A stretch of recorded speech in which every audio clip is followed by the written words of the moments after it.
YouTube, how's it going? The Goat House is back. NFL news and rumors coming out like crazy here as we're less than 2 weeks away from the first preseason game. Aaron Rodgers breaking news recently out. We were discussing all of that on our Twitter.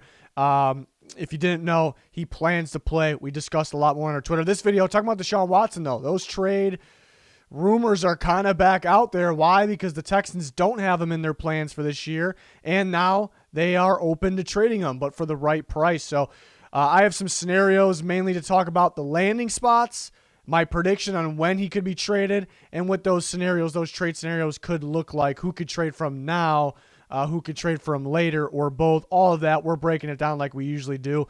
We were talking about the Chandler Jones potential trade options on our Twitter, so go there to check it out. Trying to reach 10K subscribers. Make sure you follow that. We talk live during every NFL game. It's about that time of the year. We got constant news as well, so definitely check it out. Follow us. Be much appreciated. Like, subscribe. We got rankings, predictions, videos like this, and more. Weekly picks, power rankings. We got you. So subscribe to the channel.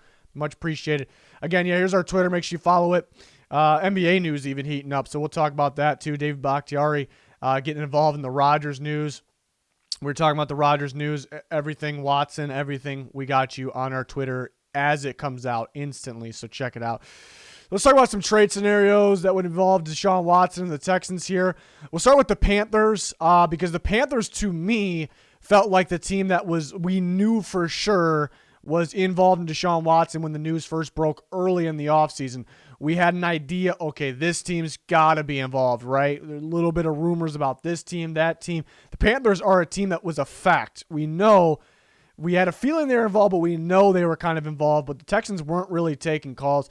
It's definitely interesting, too. I talked about this on Twitter as well. The Texans just weren't, refusing to trade him before, and now they're okay with trading him now. That's interesting, but what's even more interesting is the quarterback situations right now look a lot different than what they would be looking like if Deshaun Watson was traded. I gave an example. What if he was traded to the Panthers? That first-round pick would have been involved. That would have meant Sam Darnold would not be on the Panthers. Where would he be? Would that have changed the other team's quarterback situation? Watson would be on the Panthers in that case. They would be a serious contender.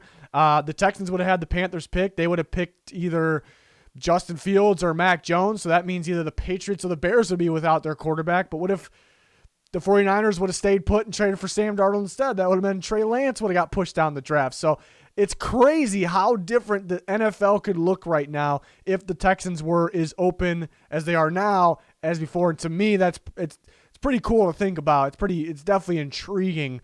So yeah, but talking about these scenarios, I mean, the Panthers, again, it was a fact that they were involved. I know they got Sam Darnold, but that's nothing guaranteed, and the Panthers got to know that. Nothing guaranteed long-term, nothing guaranteed to work. So a team that was for sure very interested in Deshaun Watson, we know he would work. I think he would work in any system, but we know he would work there. I had to throw a scenario in there. The Texans want 5 high draft picks plus proven players. Now, I don't know if they're going to get all of that, but it might be pretty close. Because this is almost like a once-in-a-lifetime player. I know there's a few quarterbacks that are elite, but coming across a guy like this is almost like once-in-a-lifetime for teams. So we have 3 first-round picks, 2022, 2023, 2024, through a third-round pick in there. And we have Sam Darnold involved, of course, in Gross Matos, who's a young defensive end there who would fit Lovie Smith's scheme there, I think, as a defensive end for the Texans. So I think they would like him as a fit. They would like, because they're in rebuild if they trade Deshaun Watson. It kind of feels like they're in rebuild anyways because the rest of the roster, the one-year deals they signed, we get it. We get it here. Trading away Sam Darnold, that's interesting because the Texans might need more to take him in, or they could value him pretty high, so that's pretty tough, but I threw in the third-round pick because of that. Not a tremendous value between Darnold and Gross Matos there. So the 3 first-round picks and a third-round pick. So if you're a Panthers fan, if you're just a fan in general, let me know in the comments. Who wins this deal? Would you do that for if you're both teams, one team, not, you wouldn't do it the other? I would like to hear that for all of these trade scenarios, but maybe less likely with Sam Darnold in town. Maybe they really believe in him. It feels like it because they traded a bit for a guy that has not, who has really struggled so far. Eagles have been linked to Deshaun Watson. There's those 3 first-round picks. We throw Jalen Hurts in there, who has some value. Would the Texans be interested in running that type of offense? That is the big question here, but he definitely has some value. Between Derek Barnett and Zach Ertz, not tremendous value. They have some talent, but both would need to be extended, so keep that in mind. The main value here is the 3 first-round picks and Jalen Hurts. But, again, Barnett would fit as a defensive end in that scheme. Ertz would upgrade them at the tight end position, but then it goes, do they want Ertz? Are they, they're rebuilding? Do they even bother with that? So that kind of brings up a debate as well. But the Eagles would, if they were to trade for Deshaun Watson before this upcoming season, and we'll talk about at the end if I expect that to happen or not. But if Eagles or any team, the Eagles, if they were to trade for him before this upcoming season, they would need to trade a good amount of players to clear space. So that's why, they're going to try to force Ertz in there. Do they involve another pick because of that? But Eagles with Deshaun Watson and not trading any major pieces, that would make them legit. They did sign some guys in their defense to 1-year deals, so could that affect kind of regaining those players or other players if that is the case? Remember, they did add an extra first-round pick trading back in this year's draft, so that definitely helps as well. They could afford to add instead another 2022 first or whatever it may be, but they'll have an extra pick in there because of that, so that's kind of the good thing there. But the Eagles have been linked. They would be interested. They bring in Sirianni, who's with the Colts. He's familiar with playing against Deshaun Watson, game planning for Deshaun Watson twice a year there. The Patriots got involved. The Patriots here. Interesting one. We don't have 3 first-round picks involved. We only have 2. We do have 2 second-round picks. 3 firsts is more valuable than 2 firsts and 2 seconds. Not too far off, but the 3 firsts is more valuable. So why did we cut that down? Because we added Mac Jones and J.C. Jackson. First, do the Texans like Mac Jones? Mac Jones obviously not a sure thing. J.C. Jackson they would have to extend, but there's 2 pretty valuable pieces there. A first-round quarterback they can rebuild with. They have an option. They could still draft another quarterback. And J.C. Jackson, who's a phenomenal playmaking corner, again, he does have to be extended, but a little less value than the 3 first-round picks because you add some valuable players here for the Patriots. Some may say Gilmore. Texans, probably would actually honestly rather have J.C. Jackson. Gilmore, injury concern, he is better. Injury concern, not really part of the rebuild the Texans want to be. J.C. Jackson could be involved in that rebuild. That's where the Texans want to be.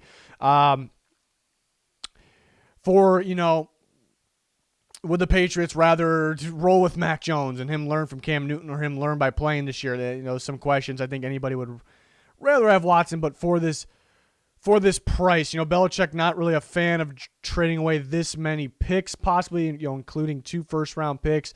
It felt like they had their sights set on Mac Jones. So maybe this one's a little less likely for those reasons than the other one there. I also thought about Chase Winovich. I feel like the Texans would like him. The Patriots don't necessarily, they like him, good young player, but the Patriots don't necessarily need him because they got a variety of guys that can play that edge rush role. But that'd have been too much value involved here. But definitely interesting to, think about here. Deshaun Watson on the Patriots. Next, Dolphins.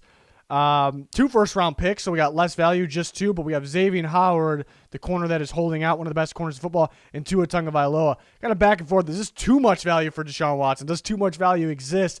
They wanted 5 picks. There's only 2 here. Xavier Howard, they would need to pay more money, but they get a big-time corner, part of the rebuild. And Tua, who's no guarantee, but was just a first-round pick a year ago, so hold some value, especially to a rebuild team. So this is a pretty good haul for the Texans, but at the same time, the Dolphins getting a quarterback that's going to make them an instant contender while you are giving away some valuable pieces. Tua won't be missed if you have Deshaun Watson. Xavier Howard currently is holding out. So it does feel like they're giving away a lot, but if you really think about it like that, it's only 2 first-round picks. The Dolphins gained a pick from the 49ers, of course, in that trade. So this is one I would actually like a lot for both teams, would really, really like here. But the Dolphins could be trusting Tua. Maybe this is, if Tua kind of fails this year, this is one that the Dolphins, they visit the idea of this because Tua isn't working out. But then do the Texans want Tua? Does Tua's value decrease? So some factors that play in there, of course. Broncos, I actually have 2 for the Broncos. I came up with 2. I mean, I can come up with $1 million for both teams, but for some reason, this was one that I felt good about 2. Deshaun Watson for 3 first-round picks and Courtland Sutton. Courtland Sutton seems like a type of receiver the Texans would like. They draft a bigger body Nico Collins. Courtland Sutton, a much better version of that. So they would like to have him, but the 3 first-round picks come along. It's another one that I think is pretty damn good value for both sides. Remember, the Texans want 5 first round, or not 5 first round picks, but 5 high picks. So maybe 3 first, 2 seconds, and players. I don't know if they're going to get all of that, but this is something around that range, even though there's 3 rather than 5 picks involved in one player. But the Broncos, yeah, they missed Courtland Sutton. They missed him last year, but they have other very solid receivers that are on pretty good contracts because they're recent, young, players. So bringing in Deshaun, it's a kind of perfect situation. You're able to pay a quarterback like this. You also factor in that the Broncos passed on taking quarterback in the draft where they could have, we all thought, gotten better by doing that, maybe because, and this is one of those teams, almost like the Panthers that we kind of know that they were involved or just had the idea in their head that we can trade for Deshaun Watson. So maybe they had, let's just draft around the quarterback first. Let's get the defensive guys that we need. And we'll pay attention to Deshaun Watson and maybe Aaron Rodgers in the future here. Maybe that was kind of their plan there. Why they didn't, force a quarterback draft pick. It's definitely possible. But I like I said, I had another one for the Broncos. A little more picks involved, or one more pick, at the 3 first and a second. And you throw in 2 players, not on Courtland Sutton's caliber, obviously why there's 2. Ronald Darby, who the Broncos, it feels like they don't need right at the moment. They could use him in the future because, why I say that? Because they do have Fuller and Patrick Surtain. They have Callahan on the inside. Fuller, a 1-year deal, so they could use him in the future, but don't really need him right now. Texans get a corner there. And then Lloyd Cushenberry, who the Broncos liked, phenomenal rookie center last year. They did draft Quinn Miners. They actually have really good depth on the inside, the Broncos, that is. So then the Texans would like, adding kind of that last piece of the puzzle of their almost retooled offensive line, and him being young, part of the rebuild, would hold value to them, in my opinion. Again, it could be Quinn Miners, or it could be Cushenberry. So I thought that actually made some sense. Not that I think this is going to happen for sure. It just kind of made sense in a way. And a team, the teams I mentioned so far are teams that could make it happen now, and they can make it happen in the future with some of these pieces, or they could be involved, I should say, now or in the 2022 offseason. This team is a team that wouldn't really be involved now, but definitely a team to look out for in the 2022 offseason. That is the Pittsburgh Steelers.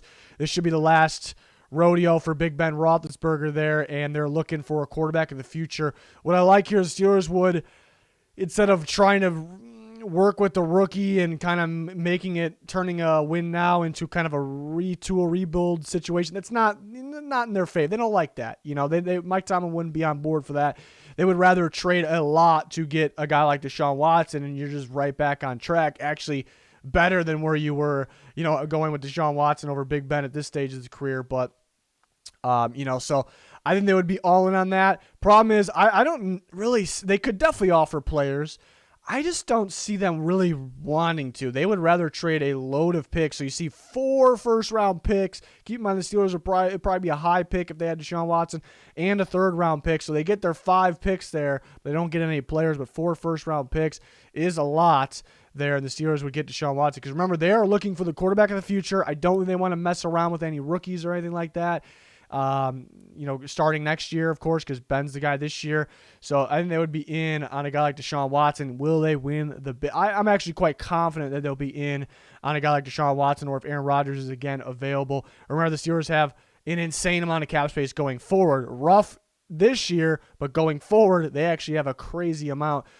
League's most actually going forward. So I would expect the Steelers I can almost guarantee the Steelers will be, it doesn't mean they'll trade for them, but they will be in on maybe attempting, just being interested. They will for sure be interested in trading for either, or they'll kind of dip their toe in both to see which one they can get. Watson, Rodgers. That's just kind of my take there. But going into my prediction, I think teams will definitely hold off on trading for Deshaun Watson right now, basically before this season. Because the season's so close, teams kind of have a plan, and I think that's why the Texans all of a sudden will trade him, because we heard reports that they don't have him really in their plans. They kind of prepared this whole way to not have him, so I think other teams are kind of like that too, that, if you find a way to get better with Deshaun Watson, you go do it, but it's pretty tough so close to season, but mainly with this legal situations, they're not resolved. They're still a little bit of a problem. They don't, right now they got kind of quiet though, but still, I think teams would kind of wait it out, because they view other teams in the same boat, meaning Watson won't really go anywhere right now. Value won't rise. I don't think it'll fall even if he sits out a year because he's Deshaun Watson. I think it'll fall if the legal situations become stickier in a way, I guess, more of a problem. But I think, they won't have to give up. Teams won't have to give up more by waiting. So I think most teams will be in the same boat there. I think a trade is actually likely in the 2022 offseason just because the latest reports the Texans are open to dealing them. They're actually open to it now. We didn't think they'd be open to it at this point. So, the teams mentioned in this video involved, I'd say the Eagles and the Broncos might be the top teams. Why? Because the Eagles, they were actually rumored to be interested in a guy like Zach Wilson, but they were very picky about their quarterbacks, only the right guy. So they were still interested in upgrading over Jalen Hurts. Hurts got a future, but understandable. You can't be afraid to get better. So that means they're still maybe interested in the quarterback if it's the right guy. So Watson could be that right guy. They've already been linked to him. They don't have the cap space now, but they have it in the future. Not a ton, but they got it. And they, instead of taking that quarterback or forcing a quarterback in the draft, they traded back and gained more picks, maybe gearing up for something like this. I also throw the Broncos in there. I mentioned that we thought they were interested, and they bypassed taking a quarterback because they may have Deshaun Watson, Aaron Rodgers kind of in their minds for the future. Let's hold off on this. Let's build the rest of the team, which the Broncos have done, and let's we might be able to get one of these guys. And the Broncos are a team that's a quarterback away. Maybe Locke figures it out. Maybe it's Bridgewater. It's definitely possible. But if they don't, everyone's goal, especially a good team like that, is to win the Super Bowl or go the distance, somewhat of the distance. And if they fail at that, they may go, okay, enough's enough. Let's go get the damn quarterback. Let's win this thing. So that's why I put those teams at the top. But I will bring up again that we know for a fact the Panthers were in on Deshaun Watson, so it's hard not to mention them because a team that is for sure they were in on him. I don't, some may say, well, they got Darnold. They completely no more interest. I'd say not so fast. Darnold had some things to prove here. They were sold on Bridgewater. They gave him a big contract. So they're not afraid to go against, what their original judgment either. But and the other teams I mentioned could be involved here as well. But the Eagles and the Broncos feel right to me. Just what kind of picks would they be able to offer? Will the Broncos be a pretty good team that still wants a guy like Watson? So they will have a higher, later pick. So those are things that I guess we got to wait and see, what happens. More and more teams always need a quarterback, every offseason. Teams that we didn't think would need a quarterback or maybe borderline, they need a quarterback. So things will change over time. But again, I don't really expect a trade to happen right now, but you do bring up, remember the Vikings when they had Teddy Bridgewater, he had that gruesome injury right before the year, and they went out and traded a lot for Sam Bradford because they felt that they had a really good team and they just need that quarterback now. So maybe something like that happens. It's for sure possible, so we'll see. These next couple weeks could definitely be interesting. And we'll have you covered for all of it here on the channel and our Twitter. Make sure you follow that. It's very important at this time of the year, any time of the year. Like, subscribe, also much appreciated. If you're looking for a link for anything, you'll find it down in the comments description of every video. Let me know your thoughts on these scenarios in the comments. But that is going to do it for this one. Thanks for watching. Goodbye.